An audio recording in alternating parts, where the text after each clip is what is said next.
ഒട്ടും അടിസ്ഥാനമില്ലാത്ത വസ്തുതയില്ലാത്ത ഒരുപാട് ദുരാരോപണങ്ങൾ ഉന്നയിച്ചിരിക്കുന്നു. ഉദാഹരണം, ഒരു വലിയ സെക്സ് പ്ലസ് ഡ്രഗ് മാഫിയ നമ്മുടെ ശ്വേതാ മേനോൻ നടത്തുന്നുണ്ട്.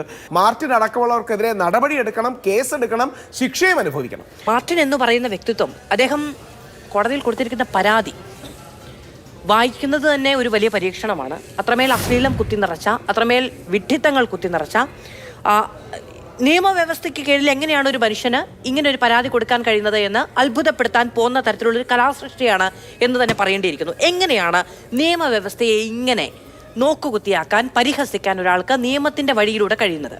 ശരിക്കും ഓരോ മലയാളിയും, പ്രത്യേകിച്ച് ഞാനൊരു പുരുഷ ആക്ടിവിസ്റ്റ് ആയതുകൊണ്ട് ഓരോ പുരുഷനും ഓരോ മനുഷ്യനും ലജ്ജിക്കേണ്ട ഒരു പരാതിയാണ് നമ്മൾ കണ്ടത്.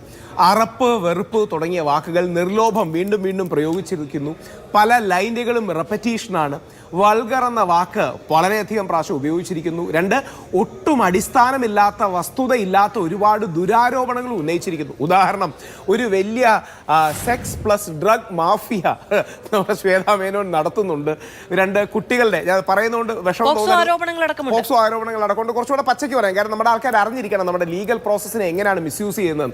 കുട്ടികളുടെ ജനനേന്ദ്രിയം അടക്കം കാണിച്ചുകൊണ്ട് ശ്വേതാ മേനോന്റെ ഫോൺ നമ്പർ ഇട്ട് ചില പോൺ സൈറ്റുകൾ വർക്ക് ചെയ്യുന്നുണ്ടെന്നൊക്കെയുള്ള പച്ച കള്ളങ്ങൾ ഇതിൽ എഴുതി വെച്ചിരിക്കുകയാണ്. ഇത് യഥാർത്ഥത്തിൽ ഒരു പെർവേർട്ടഡ് കംപ്ലൈന്റ് ആണ്. അത് ആരെയും മോശമാക്കാൻ പറയുന്നതല്ല, പക്ഷേ ഇപ്പോൾ ഞാൻ മനസ്സിലാക്കുന്ന മാതൃഭൂമിയിൽ നിന്ന് തന്നെ മാർട്ടിനെതിരെ ഒരു പരാതി വന്നിട്ടുണ്ടെന്നാണ്.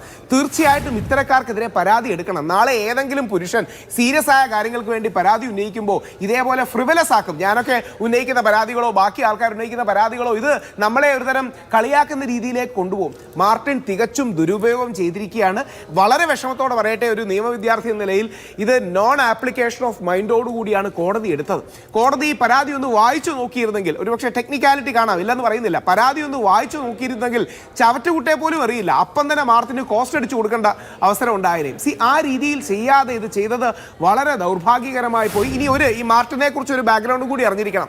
ലോകാരാധ്യനായ മാർപ്പാപ്പ പോപ്പ് ഫ്രാൻസിസ് മരിച്ചപ്പോൾ ഇദ്ദേഹം എഴുതിയിരുന്നത് ഹൂറികളുടെ ഇടയിൽ മാർപ്പാപ്പയ്ക്ക് സ്ഥാനം കിട്ടട്ടെ, ഹമാസിന്റെ വിശുദ്ധൻ മരിച്ചു എന്നാണ്. ഇത്രയും എക്സ്ട്രീമായ ഫ്രിഞ്ചുകളെ കോടതി എന്താ പറയുന്നത് അക്കോമഡേറ്റ് ചെയ്യരുത്. സീരിയസ് ആയ റൈറ്റ് വിങ്ങും ലെഫ്റ്റ് വിങ്ങും ഒക്കെ കോടതിക്ക് അക്കോമഡേറ്റ് ചെയ്യാം, പക്ഷേ ഈ ഫാർ റൈറ്റ് ഫ്രിഞ്ച് എന്ന് പറയുന്ന ആൾക്കാരെ കോടതിയുടെ പ്രോസസ്സ് ഉപയോഗിച്ച്, ഒരു സ്ത്രീയാണ്, അത് 34 വർഷമായി നമ്മുടെ സിനിമാ മേഖലയിൽ നിൽക്കുന്ന, 1991 സാക്ഷാൽ മമ്മൂക്കയുടെ നായികയായി വന്ന് നമുക്കെല്ലാം അറിയുന്ന വ്യത്യസ്ത TV ഷോ, സിനിമ, ആമിർ ഖാനോടൊപ്പം, അജയ് ദേവ്ഗനോടൊപ്പം, അമിതാഭ് ബച്ചനോടൊപ്പം അഭിനയിച്ച കേരളത്തിലെ ഏറ്റവും റെക്കഗ്നീഷൻ കിട്ടിയൊരു നടിയാണ്.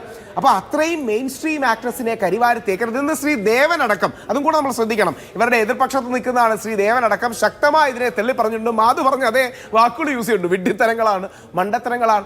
കേരളീയ പൊതുസമൂഹം ഒരുമിച്ച് നിന്ന് ഇത്തരം ലീഗൽ വിഷയങ്ങളെ ദുരുപയോഗം ചെയ്യുന്ന പുഴുക്കുത്തുകളെ മാറ്റി നിർത്തണം. മാർട്ടിൻ അടക്കമുള്ളവർക്കെതിരെ നടപടിയെടുക്കണം, കേസെടുക്കണം, ശിക്ഷയും അനുഭവിക്കണം.